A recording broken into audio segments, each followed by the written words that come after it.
Compordach, Criruil,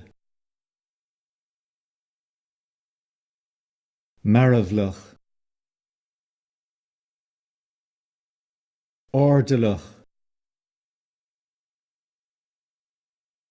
Raig, Gramaha,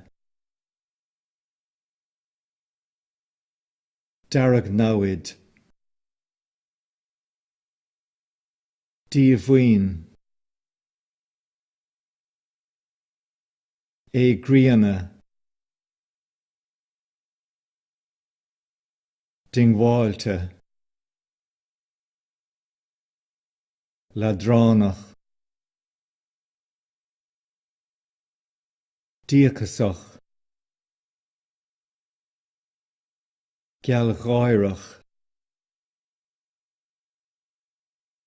Antanva, Fuishav,